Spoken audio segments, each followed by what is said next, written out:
All right, welcome everyone, and thank you for being here.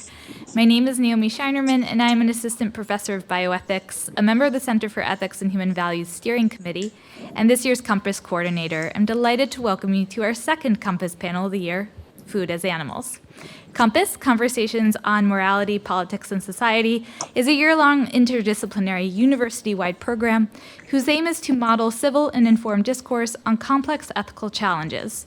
The series highlights the work of speakers from a variety of disciplines and outlooks to help those within and outside our university think constructively about next steps for our society. This year's COMPAS theme focuses on the many areas of private and public life that are impacted by our moral and political conceptions of food. As we saw with our first panel last month, Food as Health, and as we will see today with Food as Animals, as well as our subsequent panels throughout the school year on regulation, agriculture, markets, and society, food is very much situated at the center of some of our most pressing moral and political conversations today. And I am delighted to introduce our speakers who will lead this valuable conversation. First, we will hear from Nancy Williams, professor of philosophy at Wofford College, whose research focuses on feminist philosophy, ethical theory, and animal ethics. Her talk today is aptly titled, "Do You Have to Be a Vegan to Be a Feminist?" Outside of her research, Professor Williams advocates for greater compassion for animals and ethical veganism.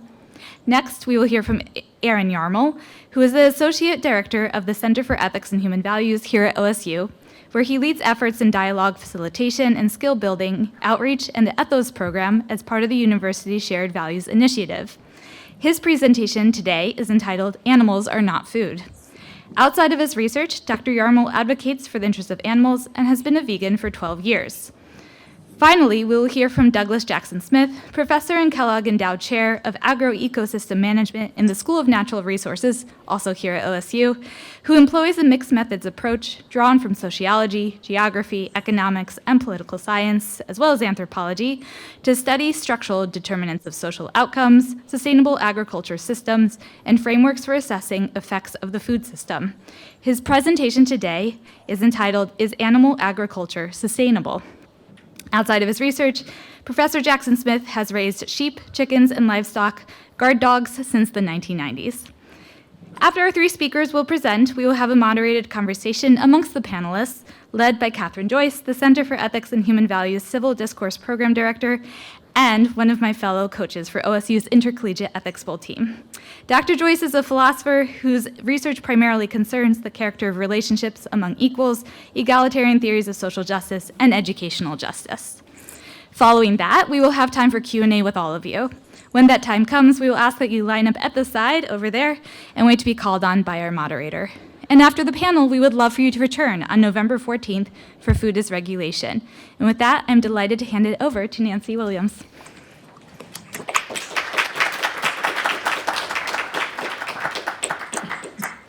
Thank you, Naomi, for the introduction and for inviting me to Ohio State from little baby Wofford College. And thank you for coming this afternoon. Good morning to everyone. So my talk is going to be a very brief argument and to suggest why we might want to be vegan if we espoused to be feminist. If we want to uphold the principles of feminism, it seems that logical consistency requires us maybe to go vegan. If, for example, my feminist principles include the belief that women have a right to bodily integrity and that our bodies are not to be used solely for an object for someone else's pleasure, does this mean I should not consume animal bodies? Does consuming animal products contradict my deeply held feminist principles? In what follows, I'd like to offer a very, very brief argument as to why it might be the case that feminist principles encourage us to adopt a plant-based diet. I hope to show why ethical veganism is a feminist issue. Ethical veganism, of course, being based on ethics, animal compassion, as opposed to, say, for health or perhaps religious reasons. Feminist theorizing acknowledges that different forms of oppression are sometimes linked by common ideologies, cultural, and institutional practices. The consumption of animal products is such a case. Ethical veganism is a feminist issue because farmed animals and women in the patriarchy suffer as a result of similar forms of oppressive ideologies and treatment. The ways in which factory farmed animals are thought of and treated in a specious society intersects with some of the ways in which the feminine sex is thought of and treated in a sexist society. Objectification and control of female reproduction are central to both. The vast majority of factory farmed animals are female, who are exploited for their reproductive abilities, whether it's in the form of dairy or egg production or raising of broilers, which are chickens that are raised for their meat. In all cases, they are treated as mere objects, and in this way, eating animal products is intricately linked to feminist concerns about bodily integrity, reproductive exploitation, and normalized violence against feminine bodies. If being a feminist means using an intersectional lens to see the linked oppressions, then to be feminist is to say no to treating others, even if they're a different species, as merely things. But wait, you think to yourself, perhaps it's better to get meat from humane farms, those small, non-intensive, family-owned farms. After all, they boast about how they care for their animals, right? Well, the feminist ethic of care might be the theoretical framework that may help us with this question. The ethics of care is considered a feminist moral theory because it seeks to validate the values that are often associated with women and their socialized realities or lived experiences. The theory does not claim that women are by nature somehow more caring or more empathetic than men. Proponents insist that this moral approach links care with women as a matter of cultural associations and socialization. Care theory taps into this social reality and puts forth a moral directive that's guided by empathy, respect, trustworthiness, as well as the recognition that there are significant power differences in some relationships. The ethic of care, it seems to me, with its feminist principles, points us to a plant-based choice. Here's why. All farmed animals, whether they live on factory farms or non-intensive humane farms, are dependent on us for their very basic needs. Like our beloved dogs and cats, I'm working this, I know. Like our beloved dogs and cats, we have bred these animals so that they are to such an extent that they are completely dependent upon us for their survival. Maybe the exception of pigs might be that. So the nature of this relationship is one of power differences and lifetime dependency. And I think that this dynamic presents us with a moral obligation to care for these animals.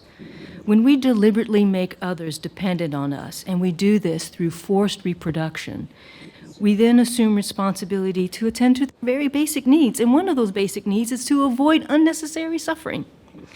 But the humane label permits unnecessary suffering since amputations, mutations, debeaking, castration, and tail docking, all without anesthesia, are legally permitted. Severe crowding, insufficient times outdoors can also be an issue on some farms. So our caring duty to help dependents avoid unnecessary suffering is not met with that label humane meat. To care also means that we empathize with those who are in pain. Like our factory farm counterparts, dairy cows on humane farms will endure years of artificial insemination, pregnancy, and having their calves taken away from them, which even the industry acknowledges causes extreme stress and anguish. I observed on hobby farms, cows bellow for days when their calves are taken away. It's time for story. So I used to live across a cow pasture, and this was a hobby farm. So a hobby farm is basically somebody has, 20 cows, and they just do it literally as a hobby. So this is not their way of living. And so there was 20 cows out there, and every year the farmer would come and take the calves away. It was a very violent experience. I saw it, having to move the cows away from their calves, having this big trailer coming in and escorting the calves in there. This would happen every year after the calves were there for about 6 to 7 months. Well, The farmer goes away. I live across this pasture. And from that night on, for at least 2 weeks, you all, these cows would bellow all night long. And it was quite haunting for me to have to endure that. When we see such suffering, empathy compels us. What are you going through? Put yourselves in their hooves. I just came up with that. Okay. I think it's very difficult to understand animals as mere food items when we see them through this empathetic lens. Another tenet of care is that we should treat those that we're caring for with respect. And that just means that we don't treat them like they're just objects or just commodities. To objectify somebody is to disrespect them. Unfortunately, in our society, many women know firsthand what this means. Animals raised on humane farms, just like their factory farming counterparts, are considered and treated as commodities, as mere production units. They are brought into existence to be bought, sold, and consumed just like any other marketable product. And in this way, we deny their subjectivity and their psychological presence into the world. And this is disrespecting them. And finally, to uphold our feminist tenets of care, we should do, to the best of our ability, we should honor their trust in us. Again, this is an issue about difference in power and recognizing that some have more power than others. Dependents, whether they're our children, our pets, or farmed animals, are vulnerable to exploitation and abuse. They have no choice, you all, but to trust us as their caregivers. Yet on humane farms, this caring virtue can be violated when the animal's trust is betrayed by farmers sending their animals to their premature deaths. So back in 2016, I read in the New York Times a piece by Tamara Murphy. She's a well-known chef in Seattle. And she expressed her remorse for violating the trust of her piglets when she sends them to slaughter. She writes, quote, "The hardest part of slaughter was the betrayal. The pigs get into the trailer because they trust you. They get out of the trailer because they trust you. And they go into the slaughter pen because they trust you." End of quote. Humane meat comes from an industry that portrays a fundamental feature of what it means to care for someone who we have made dependent upon us. Although the consumer is not violating the animal's trust, when she goes out and buys animal-based products, it grants tacit consent to these practices. Our purchase of animal products acts as a kind of proxy vote, where we say, in effect, I don't treat animals unethically, I just pay someone else to do so. And I'd like to end with another story. So I wrote an article about humane meat practices, basically defending this kind of argument. And part of my research was to go visit humane farms in my area. And I visited one. And so the farmer was joining me, and we rode on his little golf cart, and we were just looking around the grounds. We're looking at cows and chickens. And then we came across the lamb pasture. And as we were driving the little cart into the pasture, there were about 20 lambs, just 20, and when they saw us, they ran to us. It was like a tidal wave of lamb love coming to this golf cart, right? And they were going all around us and hopping up on there. I mean, no different than like if it was like a group of puppies or something, right? And they're like, and even though I'm telling this story now and I'm getting chills, because I was so moved by the joy that I felt with these lambs. They were like, hey, here we are.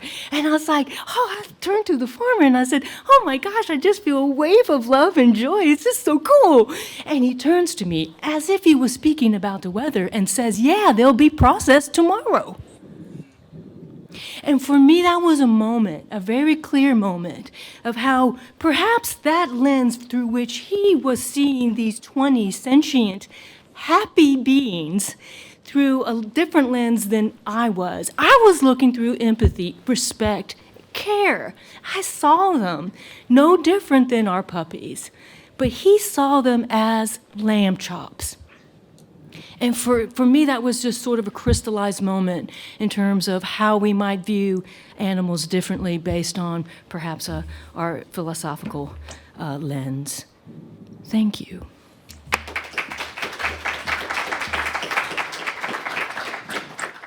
All right. Thanks. That was fantastic. I'm going to start by just saying something to connect when about. Actually, let me start a timer so that I keep track of the time. This is more like a 5K than a marathon right now. Okay, let's rock and roll. I want to start by just connecting to one thing that Nancy said. I went vegan 14 years ago, so thanks for the, one thing I appreciate about the introduction is I got to update my bio so I can get those extra 2 years of credit. And the thing that made me actually go vegan was I saw a picture of a mother cow whose neck was broken because she was protesting so much against having her baby taken away from her that they had to use more extreme measures to like take the baby away so they could take her milk. And it just seemed to me like you shouldn't be treating mothers that way. So that was the thing that really spoke to me even before I was even concerned with slaughter and meat. And so what I'm going to do is argue for the following position. It's morally wrong to kill animals. There's a couple of caveats. So I'm going to be focusing on sentient animals. So I'm not talking about oysters. I don't really have a position about oysters, but in general, I think it's probably not wrong to kill oysters. And if there is something wrong with it, it doesn't follow from the arguments that I'm making here. And then the other thing is that I'm focusing on the normal practices in which animals are killed and eaten, rather than really weird exotic cases. So for example, if you're starving to death and you're eating roadkill to survive, I'm not really speaking to that. I would have some objections to people eating roadkill in normal circumstances, though. So I would say that if you have a weird exotic case, you shouldn't assume you know what my answer to it is. Feel free to bring it up in the Q&A, and I'm happy to speak to that. So I'm going to be giving an argument for marginal cases. Now, I say an argument for marginal cases because there's a standard form of argument that philosophers give that's often called the argument for marginal cases. But the one that I'd like to give is actually inspired by the work of 3 different philosophers. And I think some of you are going to be surprised when I list these 3. So Sonora Taylor, who you're probably going to be surprised by because she's very critical of the argument for marginal cases, Peter Singer, and Alistair Norcross. But I'll explain how that works in a little bit. But first, I'm going to start with a story. So I've done a lot of animal rights activism. I was really involved in various animal rights activist groups before I was here at Ohio State. I'm on the board of directors of an organization called Pro Animal Future that is based in like Portland, Oregon, and Colorado, and they work on ballot initiatives to ban slaughterhouses and other things like that. But one of the most impactful forms of activism I did was with this group called the SAVE movement. And this was in Chicago in particular. And so what you do in the SAVE movement is that you go and you stop a truck right outside of a slaughterhouse, and you bear witness to the suffering of the animals, and you give them some comfort that they're not going to experience at any other point in their lives. This is the only picture I'm going to show you. I'd recommend going and looking at what actually happens in farms if you want to really understand it. But I wanted to show you some pictures so that you'd have something to focus your attention on. So this picture right here was taken in Chicago, right outside of a slaughterhouse. And it's an activist looking in and seeing a pig and looking into their eyes. That pig right there, when that picture was taken, was headed to a slaughterhouse. After he went in the slaughterhouse, he was rendered unconscious, either using something like carbon dioxide or electricity. And then his throat was slit. He was hung to bleed out. Then he was lowered into a scalding tank, dehaired, singed with fire to kill any surface pathogens, gutted, split in half, chilled, and cut into pieces.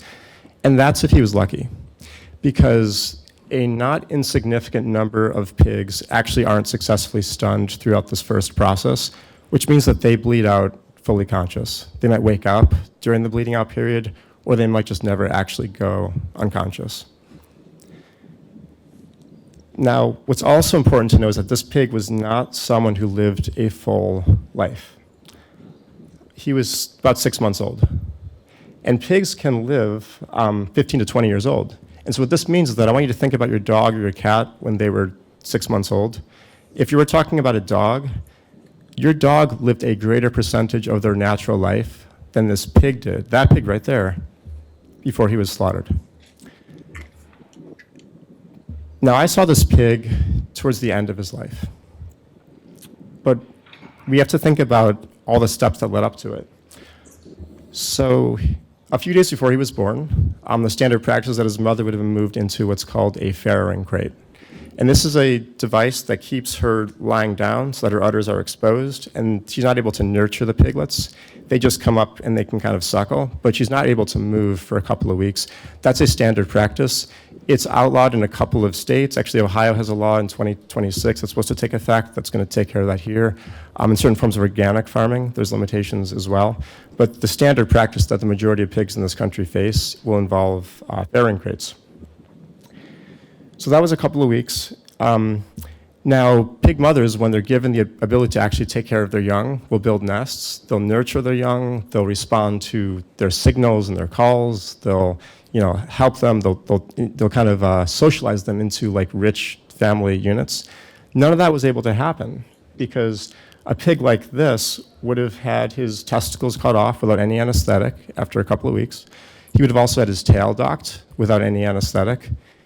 And then, rather than having his natural intellect inspired to grow, rather than being able to play and do all the things that pigs are able to do when they're given the opportunity, he would have just been fattened up and then slaughtered at about 6 months of age.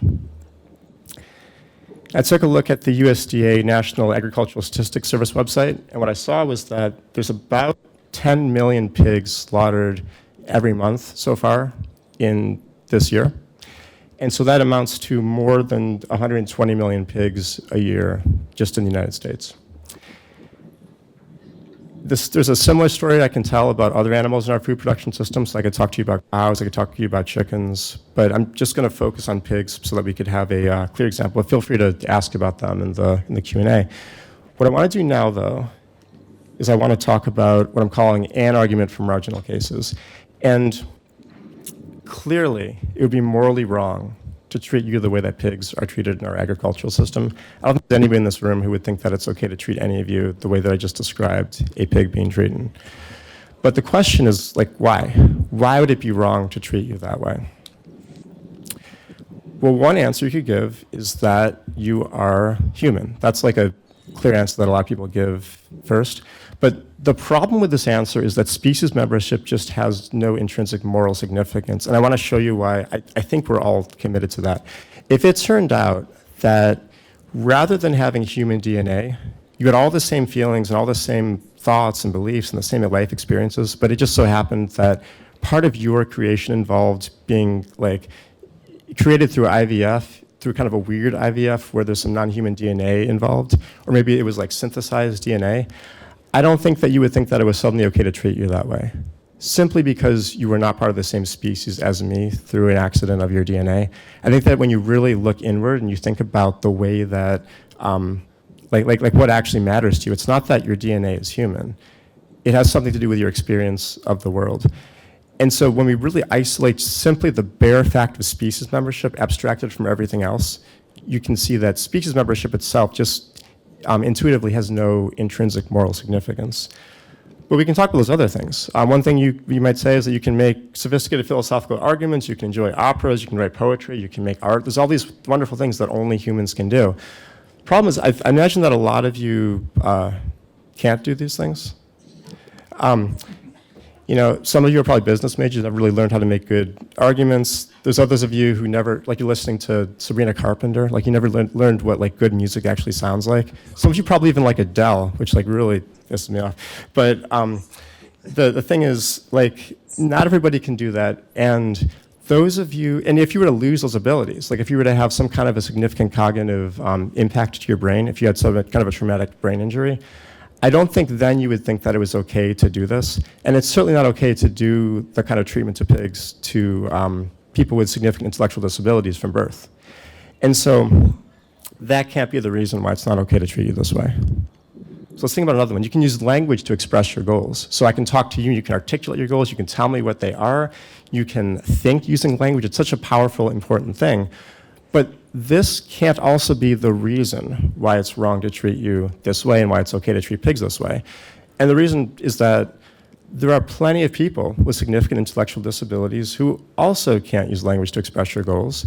There are all sorts of conditions that could give you different forms of aphasia, people with dementia, infants, all sorts of humans can't use language to express their goals. And so that can't be the thing that makes it okay to treat pigs the way that we treat them. Because you could very well lack those properties, and I think you would still say it's not okay to treat you those ways. One thing we could say is that you have a perspective and desires for the future. Well, here's another one where it's either going to be the case that you're defining a perspective and desires for the future so broadly that pigs are going to also have that, because they can have goal-directed behaviors, they can have preferences over outcomes, they can form social bonds that they want to continue to participate in, or you're going to make it so strict that it excludes pigs, but then you're also leaving lots of humans out of the cold, including yourselves at some point in your life. So that is my version of an argument from marginal cases. There's a couple of objections that we can consider, and I'm going to go through this really quickly. So one thing people say sometimes is that eating meat can be an important cultural practice, but I think that you would object to being eaten by cannibals regardless of the importance placed in the practice by their culture. And so that can't be a thing that, you know, justifies eating, like treating pigs in this way, given that you wouldn't want yourself treated this way. There's the idea that we need to eat meat. This is just not true. If you look at the Academy of Nutrition and Dietetics, you know, their statement is clear. You don't need to eat meat to be healthy. I've been vegan for 14 years. I run marathons. Catherine's been vegan for a long time. There's a lot of vegans that are counter-examples to this claim. There's this idea of rights being human concepts. That's the final objection I'll think about right now. So the thought is, just because someone doesn't understand a concept doesn't mean it doesn't apply to them. So if you think that pigs deserve humane treatment, then you're already using a concept that they don't understand. And if you think that infants could have rights, or comatose patients could have rights, or people who are very elderly with significant intellectual disabilities can have rights, then you've already rejected this claim that you need to understand a concept for it to apply to you. All right, so that is my argument, and I look forward to continuing the discussion.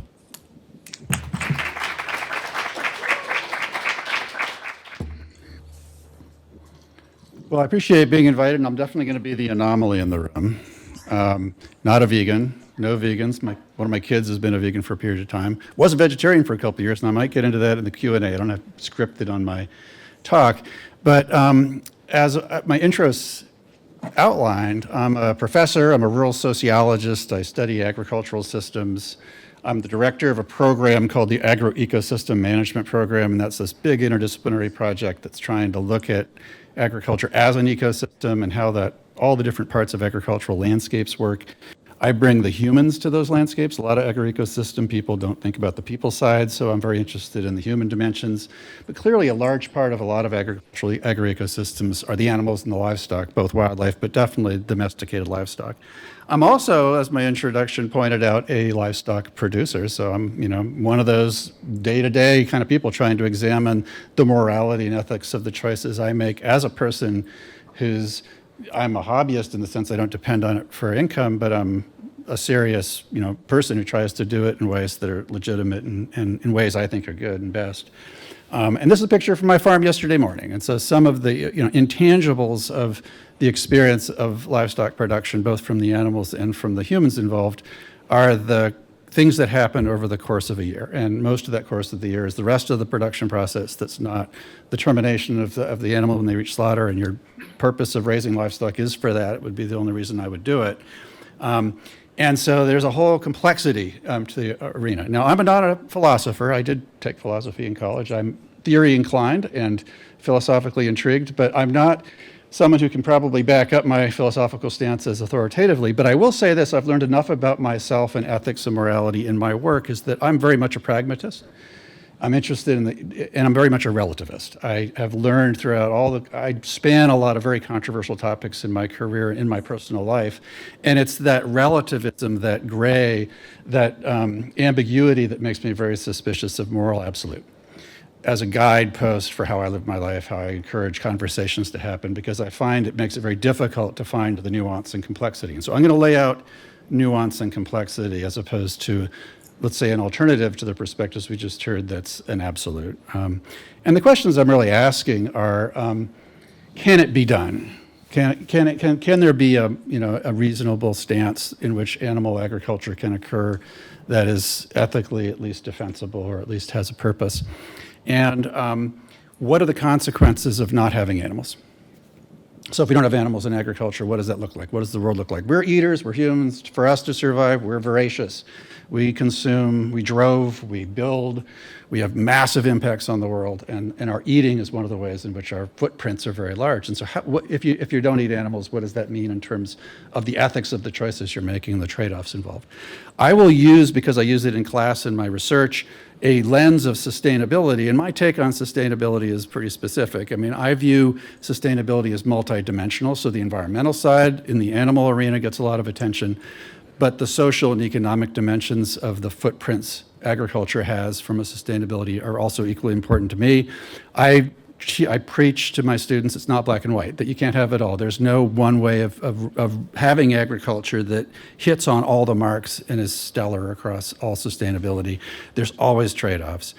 I am bound to try to ground my work in evidence, and I'm a scientist and I believe deeply in the importance of scientific research, but I'm also somebody who studies science and sees lots of other ways of knowing is important.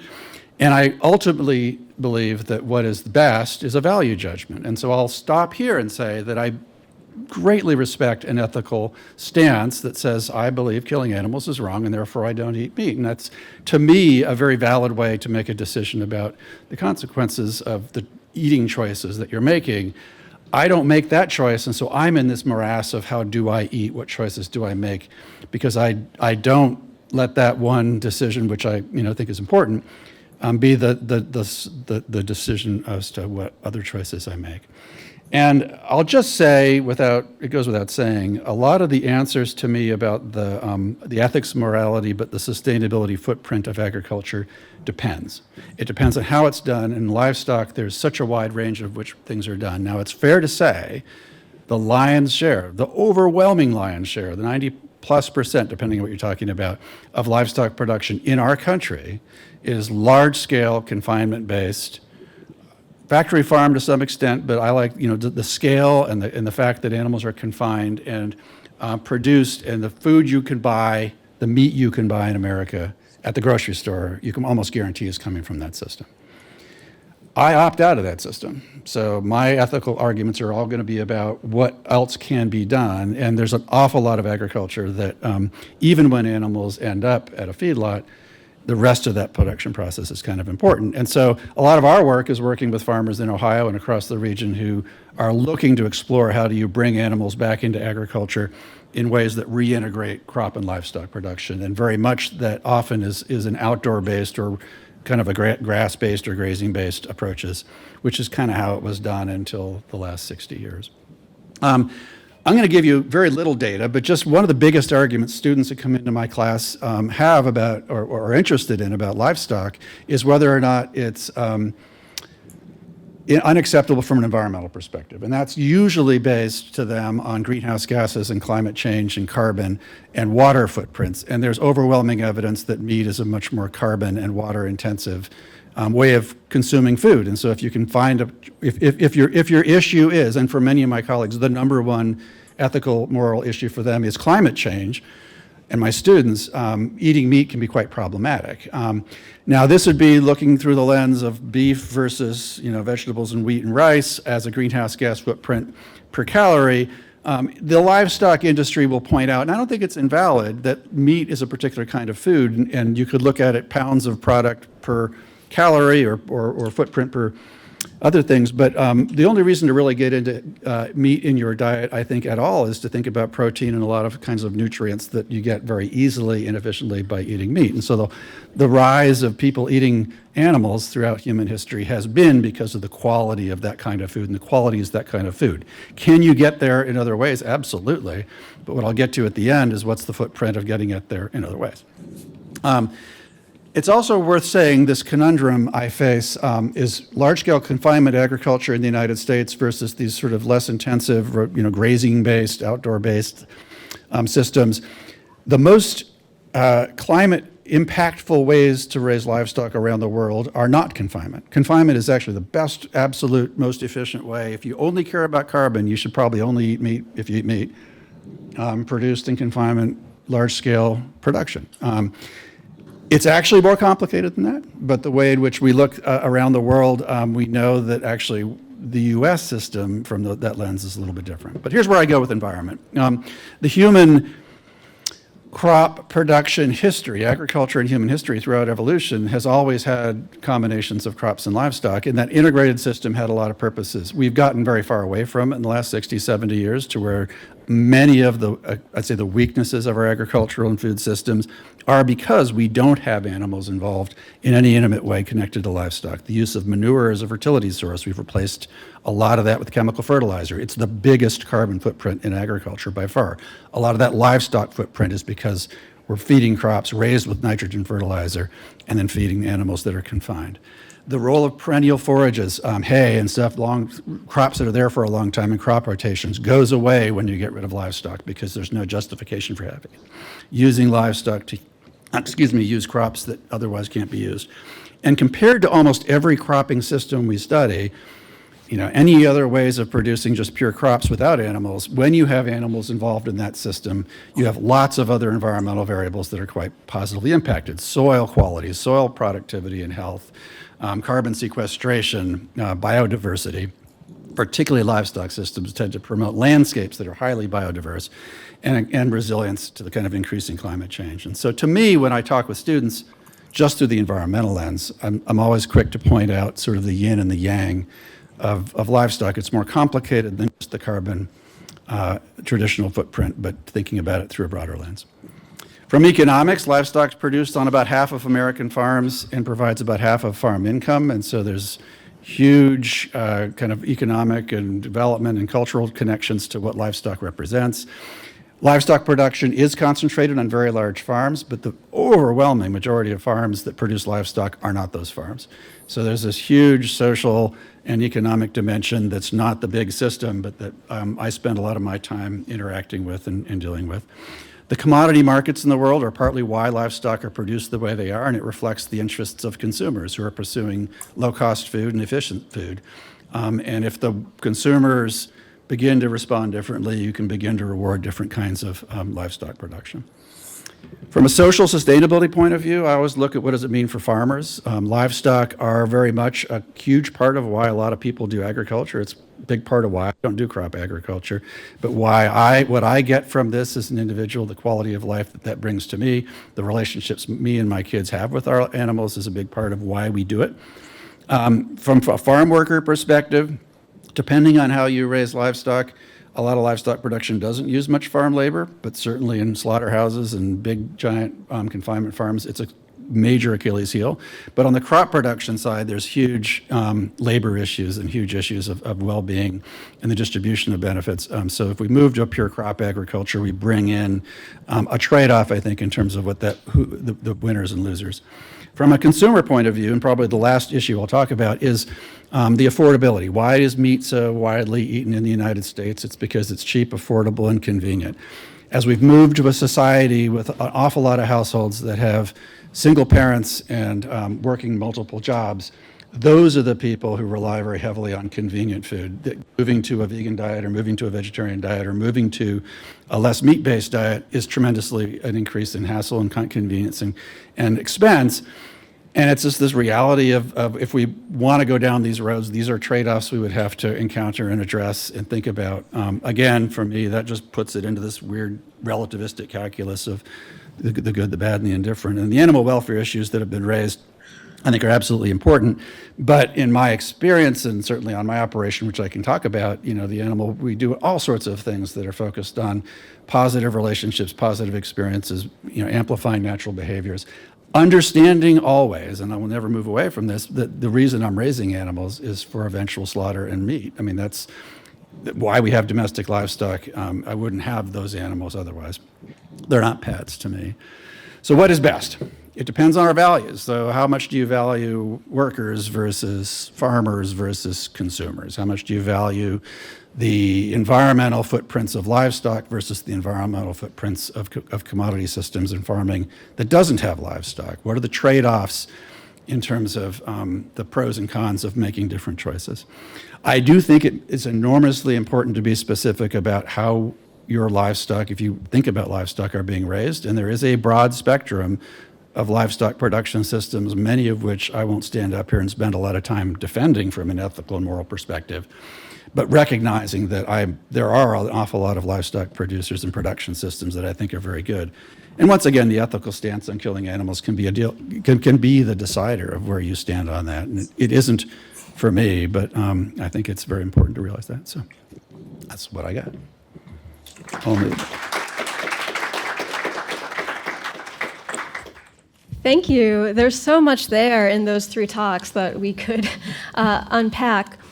I want to start with a question for Nancy. I just wanted to ask about the structure of the argument. So is your argument from feminism an analogical argument? Or like if you have these beliefs regarding human women, then there's this analogy to be made, and so your commitment comes from that? Or is it that the feminist commitments themselves have the implication for non-human animals? Yeah. Yeah. Hello? Oh, is it? Is it on? Can you all hear me anyway? Because I have a I think this one might be a louder one. I have a hearty voice. Hello. Okay. My approach is intersectional. So I'm taking sort of the concept of intersectionality and shared oppressions in that regard. And so I think maybe if I had to answer, it would be the latter part where if you hold dear the values of respect and trust and empathy that is associated with the feminist approach to care. It seems to me that the logical implication is that you would adopt a plant-based diet, that it's just a sort of it's consistency, trying to live up to your values. I think that many of us have values that push up against meat-eating practices, but we, no pun intended, swallow those. I'm just full of it today.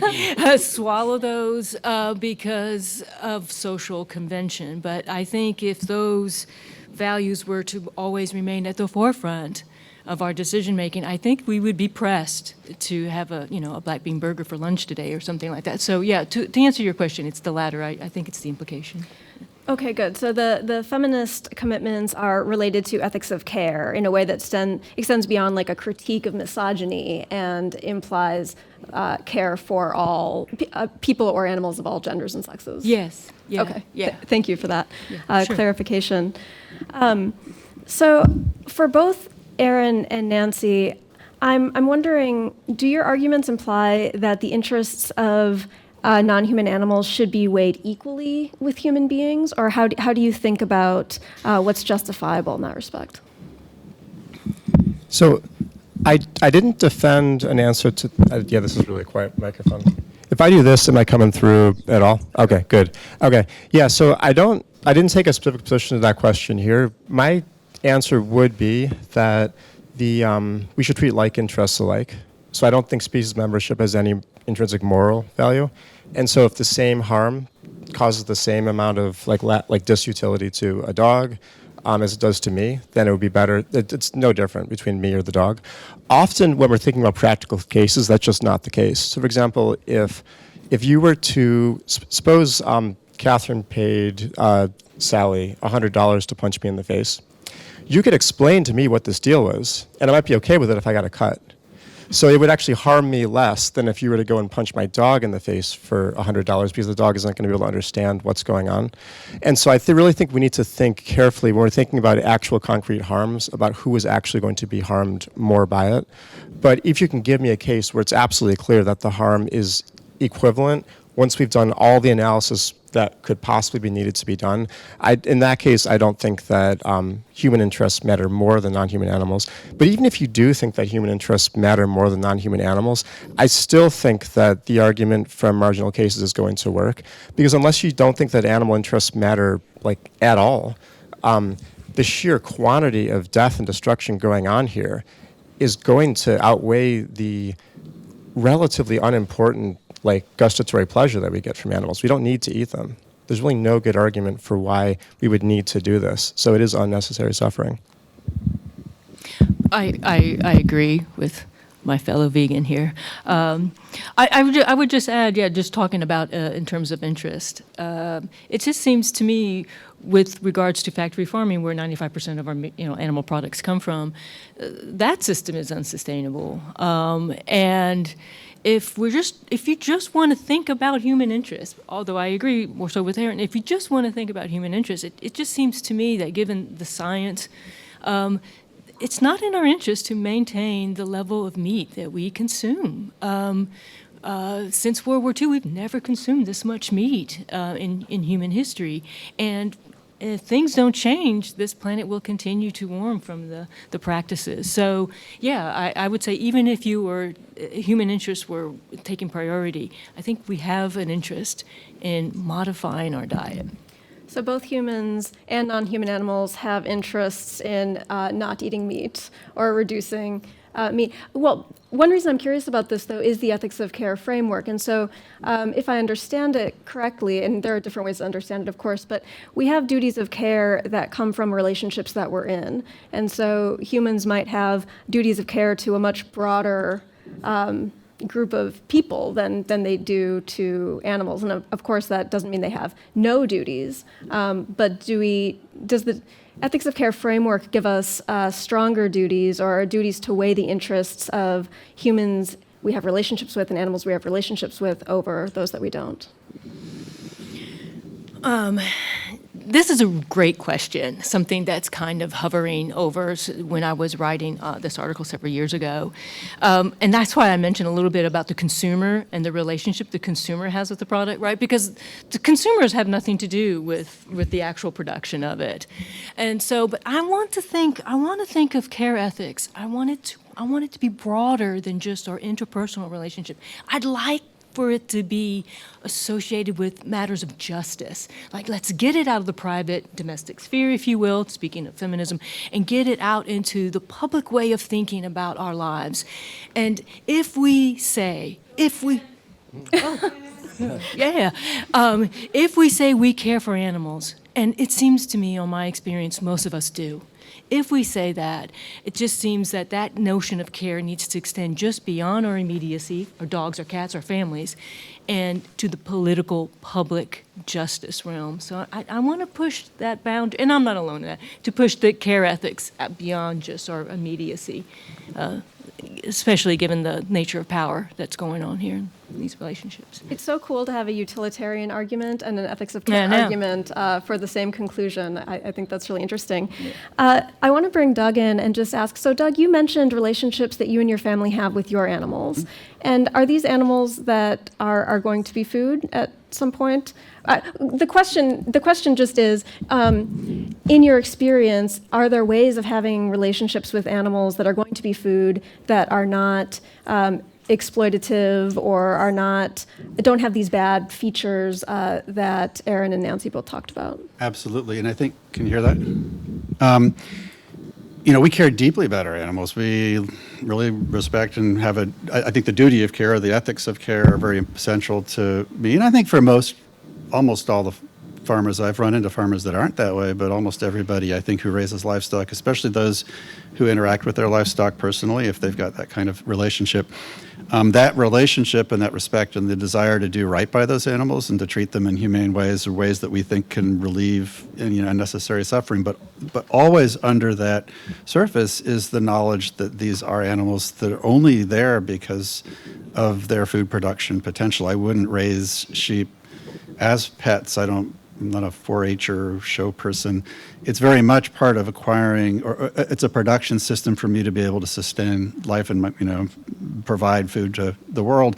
And I do think that most eaters have very little relationship with where their food comes from, be they vegans or whatever. I mean, whatever you're buying in the store, you have very little access to information about how that was done. And I think for those involved in food production, it's pretty unusual that they, especially in the livestock side, but even in the crop side, that they don't have some attitudes of care.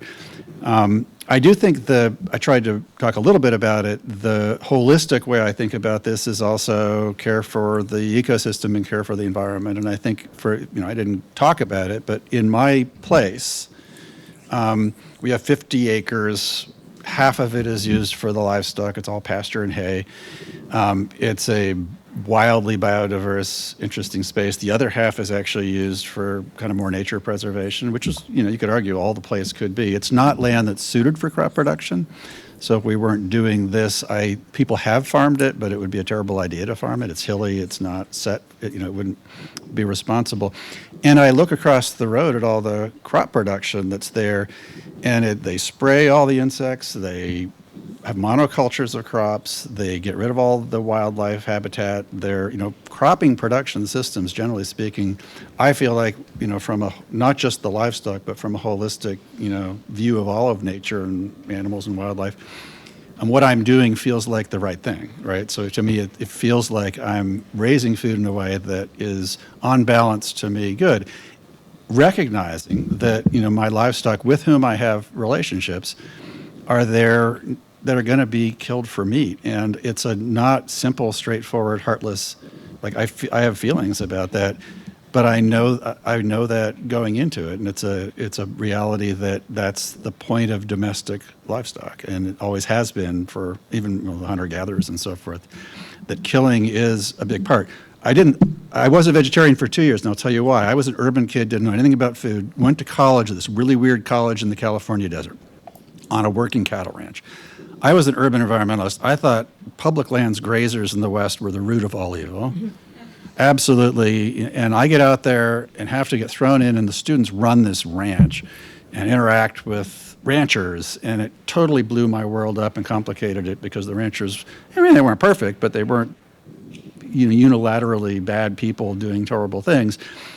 And I learned about, killing livestock. The very first job they gave me was to be the person who had to slaughter the livestock that I was raising. I was in charge of feeding them and then also process them. And we had a cook who was really wasteful. And so it was a baptism by, like, this is what is involved when you eat meat. You have to kill this animal. You have to watch what that looks like. You have to process that. And I would go home, and all my friends and family didn't want to know anything about it. Like, it was much easier, like you say, to just keep your head in the sand and not walk past that screen. And so I became a vegetarian on the basis that if you're going to eat meat, you have to embrace and own that death is involved, that, this slaughtering and processing. Like, if you don't face up to that, I don't think you're making ethical choices about that. But I do think you can make an ethical choice about eating meat for a lot of reasons that include understanding that can be done in a way that's reasonably humane. I mean, killing's killing, right? There's no walking around that. Yeah, I think a lot of people would be really traumatized by that experience. And so I'm just thinking, like, is the idea that if you can have that experience, not of maybe doing the killing, but being exposed to it more directly than most consumers are, if you can have that experience and still justify to yourself eating meat, then it's an ethical decision? It feels that way to me. It feels like at least I understand and can process and face what that involves. To me, that seemed more ethical than eating meat and not wanting to know about it. And that's why I respect people who say, I know about it, and that's why I don't want to. I understand that that's central to the whole enterprise like that. So it sounds like you're really emphasizing making a decision based on a fuller set of facts than most people have, or a fuller set of information than most people have. Is that right? Yeah. So this might seem like a not fair question, but it's something I think about quite a lot, which is, how should we respond? Say that we want to stop raising animals for food, or at least stop factory farming. How do we respond to the fact that we've created a world in which these animals that we raise for livestock could not exist as wild animals? And I realize that that's not part of your philosophical argument, but I just think about the implications of us making the sort of changes that your ethical stances support. Is it for all of us? It's for all of you. Although Doug isn't quite as on the hook for it as you two. One thing, so there's a great book called Zoopolis by Sue Donaldson and Will Kimlicka. And one thing that book does really well is it gives a political theory of animal rights that makes 3 different categories. So you have your wild animals, and the recommendation is to treat them like sovereign nations. And then there's liminal animals, and these are animals like squirrels and pigeons who live in cities with us, and they interact with us on a daily basis. And they need to be treated kind of on the manner of refugees, where they don't vote. They don't have the same kind of ability to determine the public good as citizens, but they still need to have their interests protected, and they could have some, they definitely need to, at the very least, have negative rights against being harmed in really awful ways. And then for domesticated animals, they're like fellow citizens, and so they should play a role in helping determine the public good. And so, you don't need to be completely against like the continuation of domesticated animals in order to be vegan and be against their, against using them in these exploitative ways. It's just that you have to have a definition of care that's more like Nancy's definition than Doug's definition. When I go to farm sanctuaries and I get to interact with animals who are living in a place where their good determines like the way that the whole institution is structured, that's a form of care that I would like. And I think that everybody in this room would like that. I think we'd love to be in a society where our interest and our good determines like the good as articulated by the society. I don't think there's anybody here who would want to have the kind of care that you're offering, because that's a sense of care of looking out for my interests just enough that, I'm not being subjected to forms of cruelty that aren't like necessary for the production, but ultimately it ends in the kind of betrayal that Nancy talked about in her talk.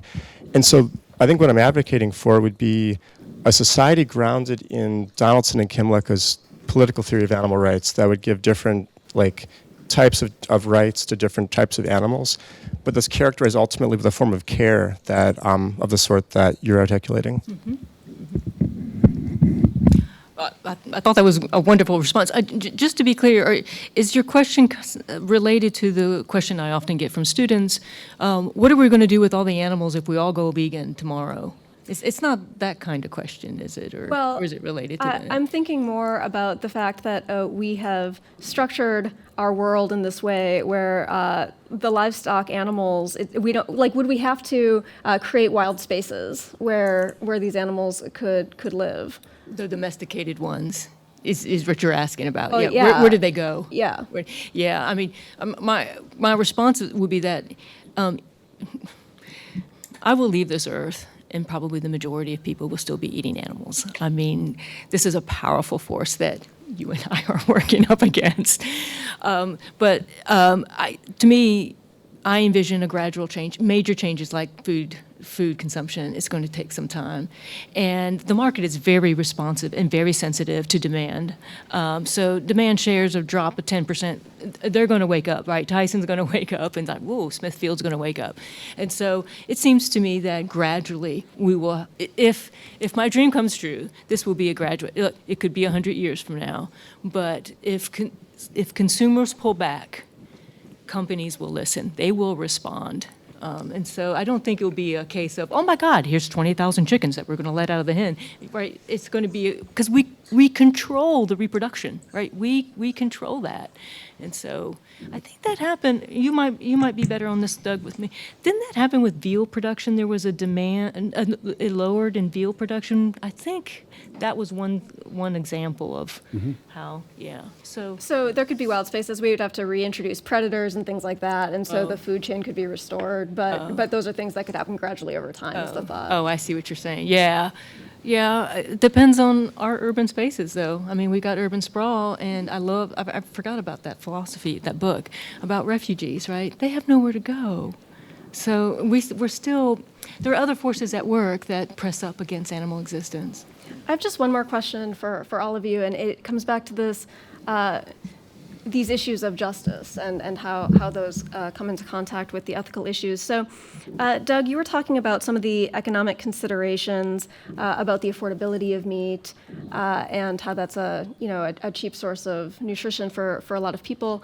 But at least in the United States, isn't that largely because of subsidies, farm subsidies? And so it seems like we have the government supporting and making it much easier for people to be meat eaters than not to be meat eaters, especially if they don't have the means to buy really expensive meat substitutes. And so I'm wondering for Erin and Nancy, if this is a matter of justice that you've thought about, like the government support and lack of neutrality there. And then Doug, what you think about whether these economic effects could be changed, and so that we wouldn't have those considerations like we do now. Great question. I think the argument that subsidies drive everything is probably stated in most cases. It's certainly a big factor as to why some things are grown, not other things are grown. When it comes to the livestock side, not so much. I think it's really because of the evolution of these highly efficient systems that can deliver cheap food, and then a society of increasing income inequality and work patterns and household patterns where huge segments of our society can't take time to buy the food that they would if they had different lives with different resources. And I think that feeds itself. So like some of the alternatives in meat production will make meat more expensive, and that means few people will eat less. And it probably wouldn't fill that role, and we'd have to adjust. So I was going to go back to your previous question. I think the adjustment questions, I don't lay awake worrying like you about tomorrow all of a sudden you're going to have 120 million pigs that need people to adopt them and care for them because they don't thrive on their own in the wild. I do think I worry about how we transition to a system that doesn't have livestock. What in the world how do we drive the farm system so that it produces the components that you would need to meet all your nutritional needs in an adequate way? Because I know it can be done, but we just buy our way in a niche market to do it. How would you do that as a society? How would you do that as a globe? And I think it's really complicated, the economic and the environmental transitions. And what would be the consequences of that? And I guess that's where I'd push back again, is I think absolutely the meat and the livestock and the interests of those domesticated animals is front and center. But there's huge swaths of nature, of like all the birds and butterflies and bees and problems we have that are driven by what mainstream crop production can be. All the consequences of a carbon-based agricultural fertility system that we had to go to because we don't have the connection with livestock the way we historically did. We'd have to buy into all that and accept and own the harm that we're going to be doing by going down those roads relative to the status quo. And I do think that's where I was started with trade-offs. Like, it's not so black and white to me that it's all good and all bad, but that they're going to be winners and losers in those equity and justice considerations I don't think we understand very well and would be really good to bring into the conversation. All that said, I think we would agree that public policy shifts that de-emphasize sort of the dominant modes of production, put more resources into supporting evolution towards what I would see in the livestock sector as more humane and more ecologically rational ways of doing livestock, and perhaps removing disincentives and providing ways of allowing society, most of whom has no connection to agriculture, to obtain what they need to thrive from a nutritional adequacy point of view. Those are things that we could do a lot better than we do right now. We don't have I know your next session is going to be on policy, right? It is. I won't be a part of that one. Well, the COMPAS is next session. COMPAS is, yes. And I think it's absolutely in play that the system we have right now is not built for the things most of us care about, right? It didn't come from that place. It's not driven primarily by that place, and so it needs strong voices that understand where we could do better with policy incentives. I would just introduce into that, that it's much more complicated than just the animal welfare and livestock side, and that getting into that from a policy perspective is going to require a lot of deep thought. So while Nancy and Aaron answer, please feel free to go to the microphone if you have a question, because we'll then turn it over to the audience Q&A. Yeah, I'd just like to add, from a feminist perspective, another consideration to this question about expense. I get that a lot, that vegan food is expensive. Vegan cheesecakes are really expensive. But that's not the only option. I think that processed vegan food can be very expensive, but a whole food, plant-based diet can be manageable. People often think, oh, Dr. Williams, do you go to Whole Foods for your dinner? No, I'm a humanities professor. No, I go to Walmart, you all. I go to Walmart, and because I eat primarily whole foods. The processed foods are really expensive. But there's another point I'd like to also iterate. From a feminist perspective, I'm thinking about single mothers. I'm thinking about single mothers on fixed, low incomes, where they have to go through a Burger King drive-through, and they can feed a family of 4 much cheaper than if they go to the grocery store for fresh fruits and vegetables, say, right? A healthier food. To me, this is a feminist issue, and this speaks to policy. Maybe our food policy in the United States, instead of subsidizing animal products, maybe we could subsidize healthier food options as a matter of justice.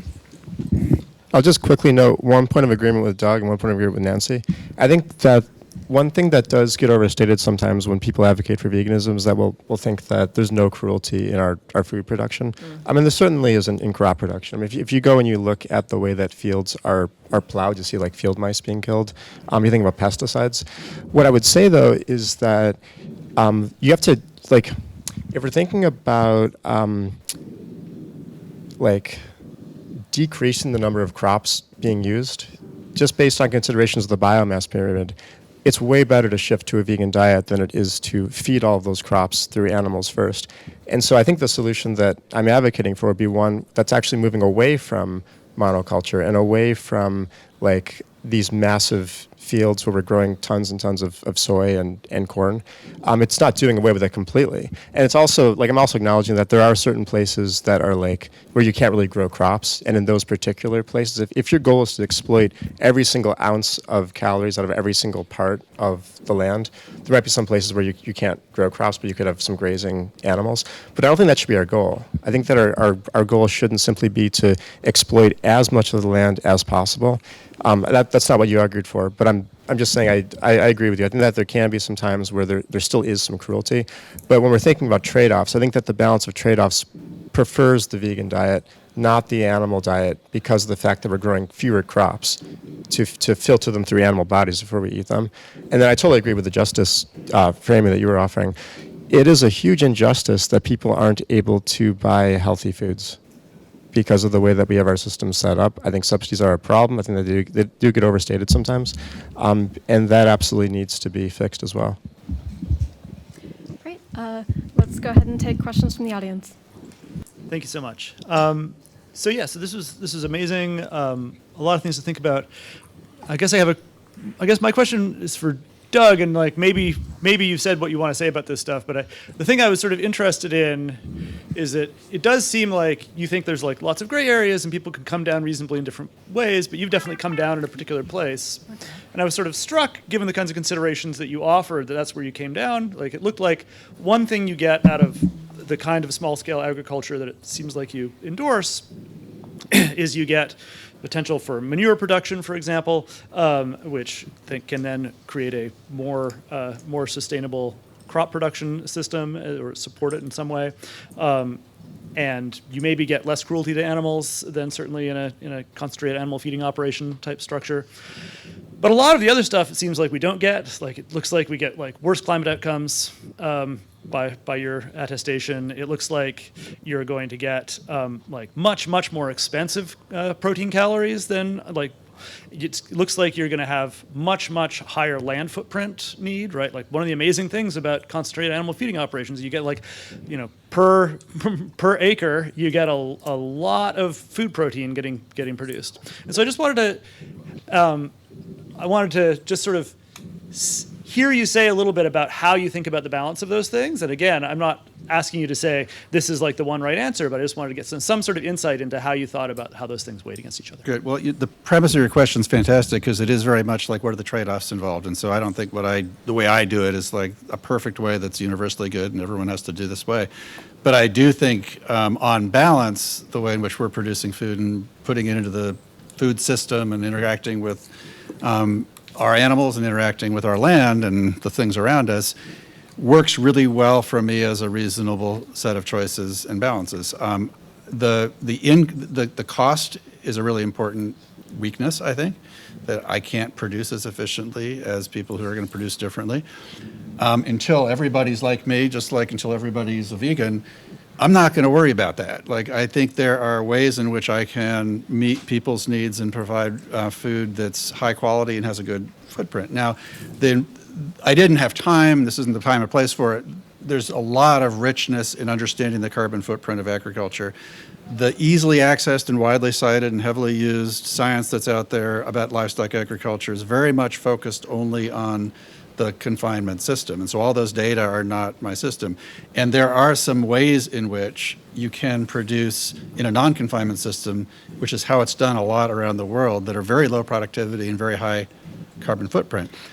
It turns out that if you have an envelope that includes carbon sequestration and you're really good at grazing, you can probably equal, if not exceed, the carbon benefits of confinement livestock production. That's a whole different conversation. Science is emerging. It's a lot of where our work is right now, is trying to measure and see if that's true. But there are certainly claims made. So on the carbon one, but like, yeah, I don't expect I can win on everything. But I do think it's a balance that works.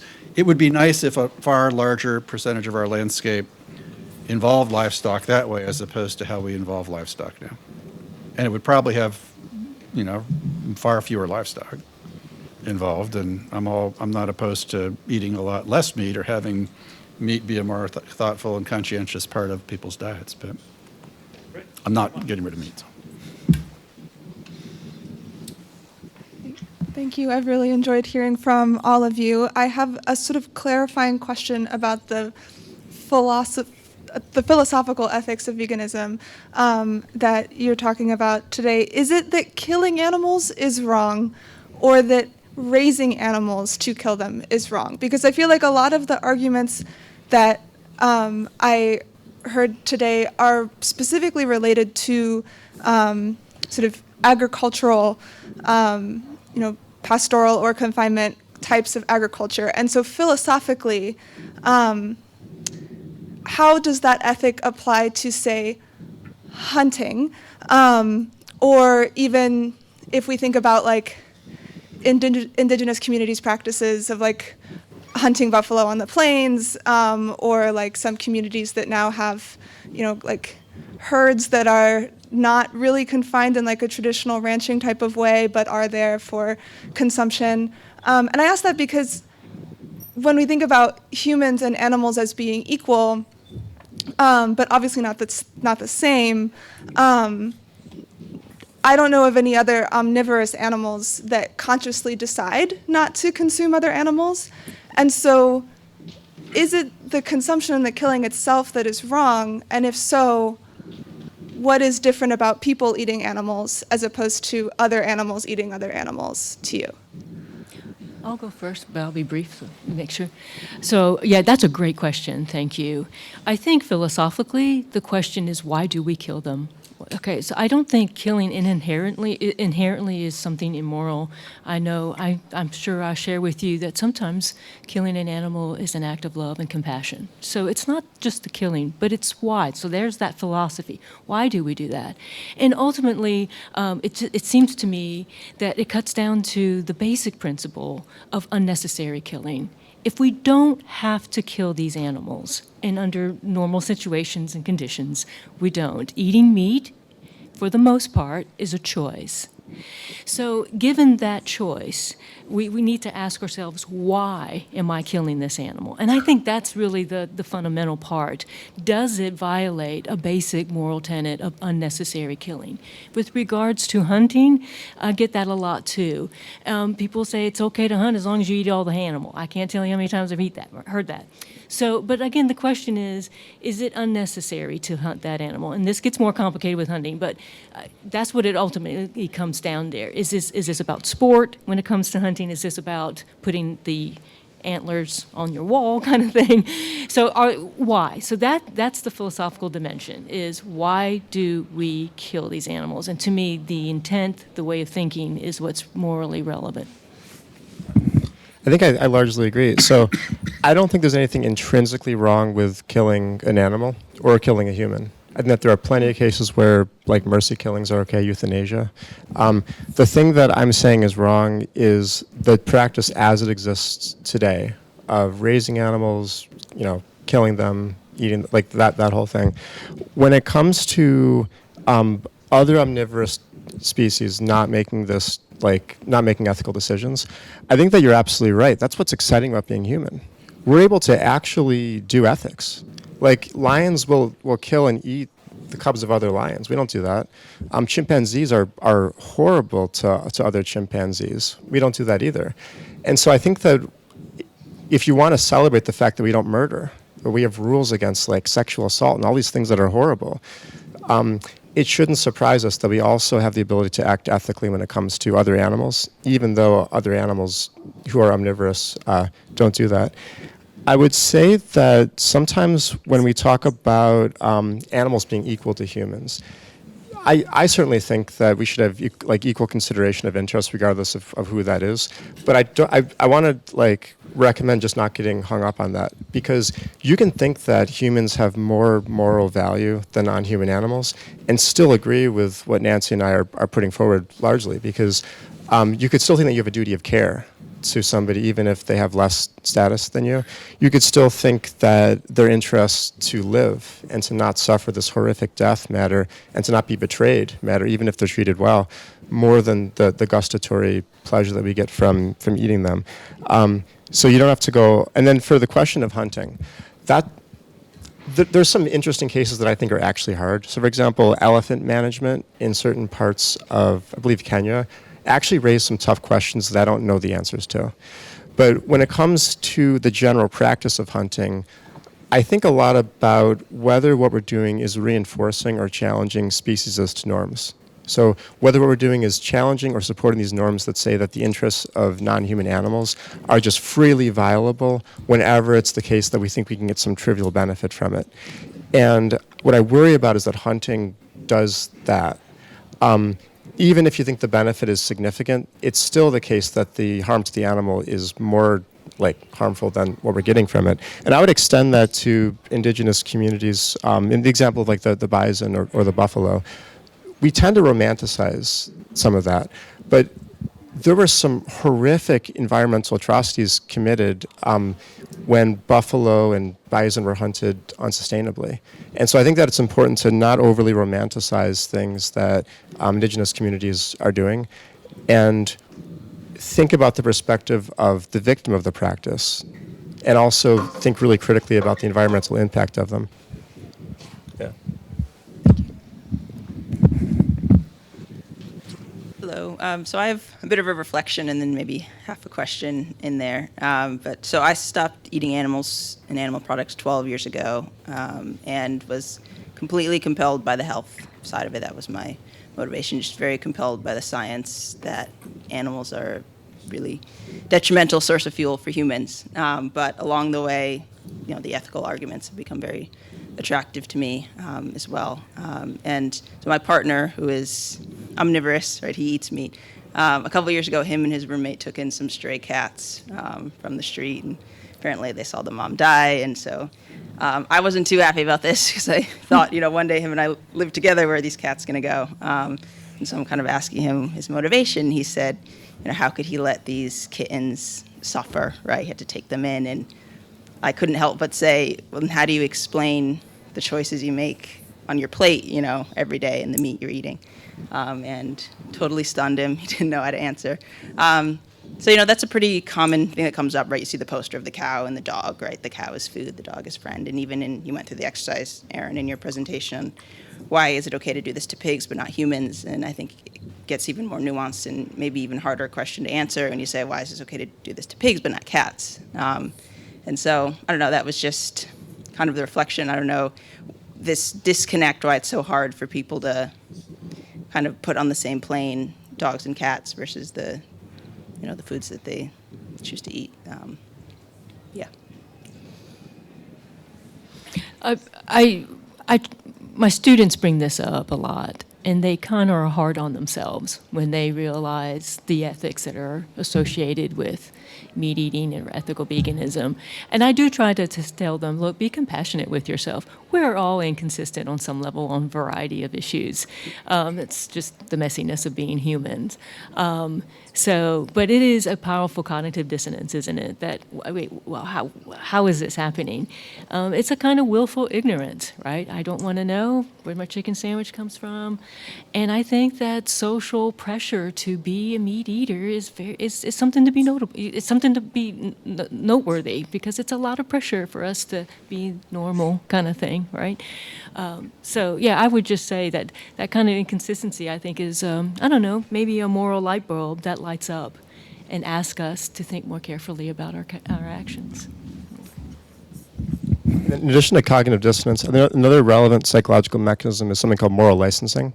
And so this is where there's some good empirical research where what they'll do is they'll have participants talk about having non-sexist attitudes, or talk about being not racist, and then you give them an application test where they have to judge applications for a job, and after that the ones who talked about being not sexist are more likely to favor the male applications, even if they're exactly the same.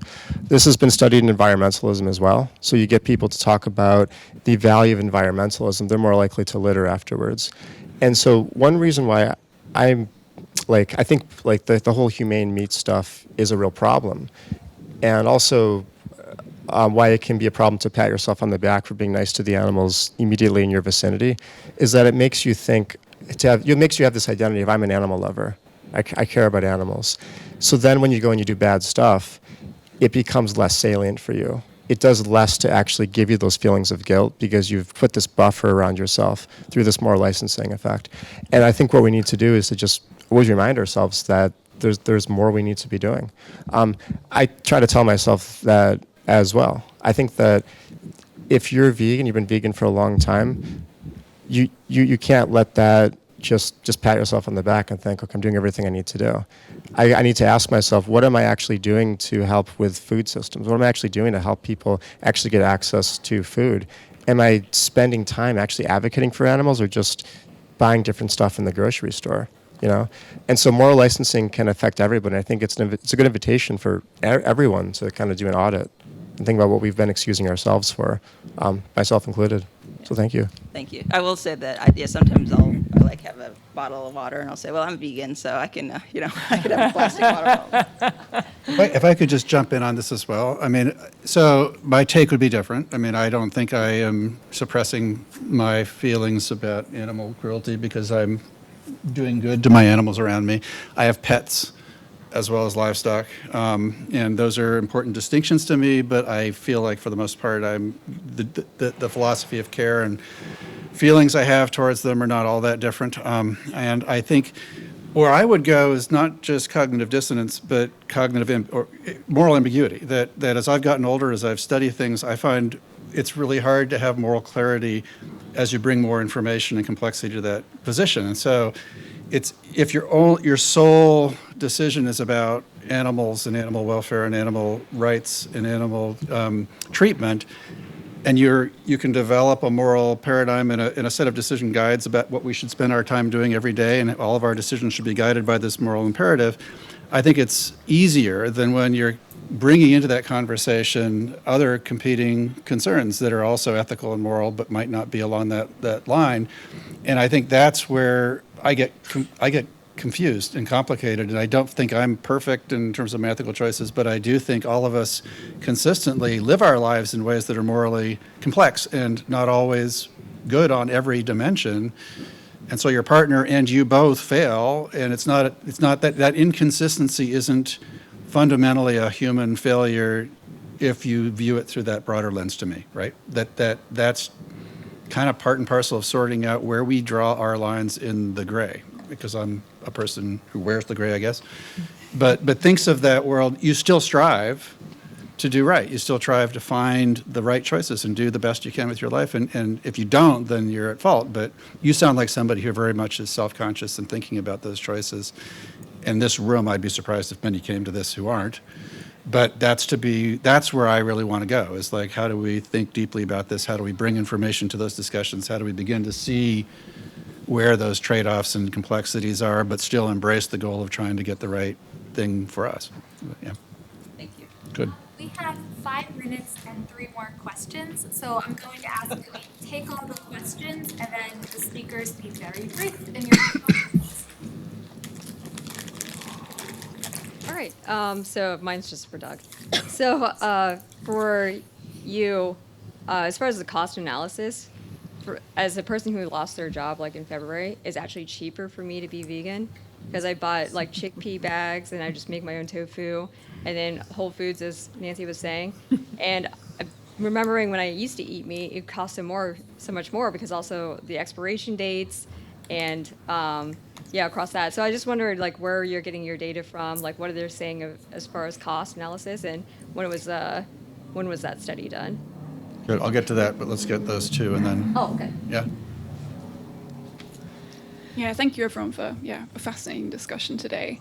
I know that the topic is food as animals as food, but I wonder if we can look at as a comparison, the ethics of the industrial crop production system, and I'd be interested to hear where you would draw an ethical argument for eating crops that come from that industrial crop production system, which, you know, the vast majority of our crops do, compared to the ethical argument of eating meat, and whether those kind of arguments come into your philosophical points you put forward.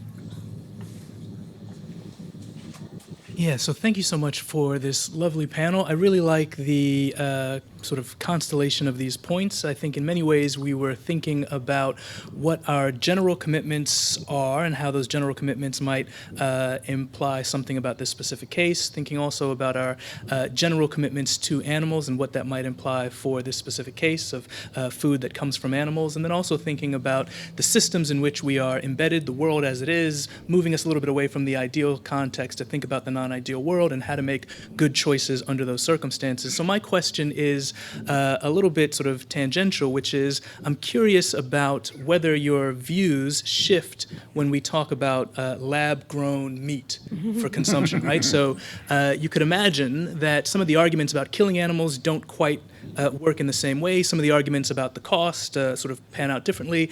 And I could imagine that in ways that feminists have argued regarding other forms of exploitation and sort of structural patterns that encourage how we think about others in certain ways, that maybe the lab-grown meat has all sorts of ethical challenges as well. So I invite any comments about that subject. Thank you.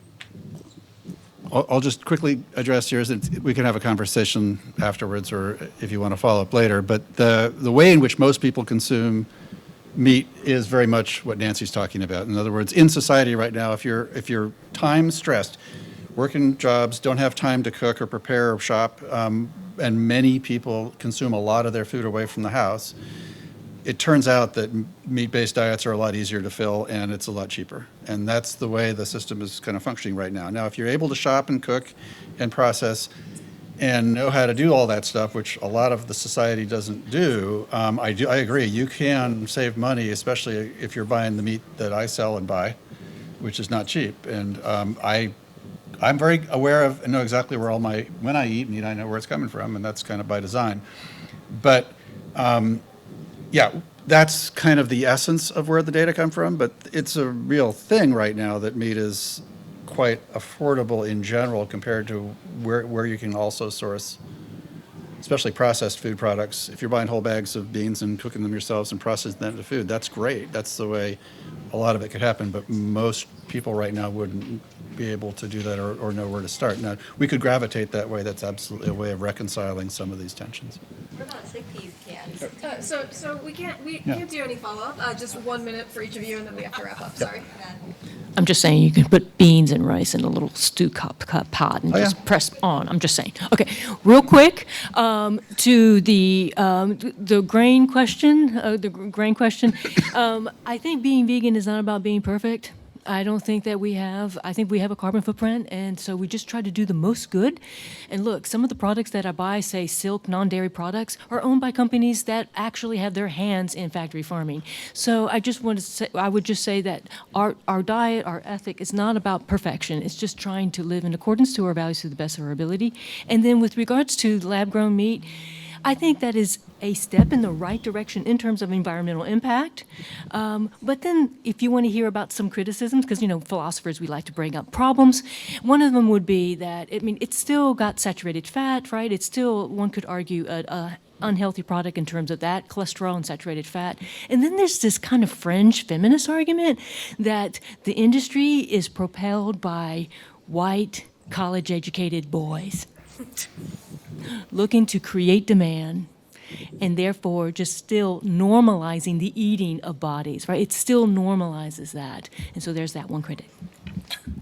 Really quick, I'm ambivalent about lab-grown meat just because I'm not sure if it's going to actually work and meet this price, taste, convenient thing that like Bruce Friedrich is advocating for. If it does, though, and it puts all animal production out of business, it'd be good. When it comes to industrial production systems, I think that's a real problem. I think that like I've real issues with the ways that we're destroying the planet with industrial production. So I'd like to make this production smaller. I'd like to move away from monocrop systems. So there's lots of things that I would agree with about that. When it comes to cost-benefit analysis, I love going to Taco Bell. I can get really cheap vegan stuff in pretty much any city. So I just don't really buy that. Even if what you're just concerned with is getting something cheaply and quickly, that you can't, I mean, you can do that on a vegan diet. And then when it comes to, I guess, yeah, that's everything. All right, thank you so much. Let's thank our panelists.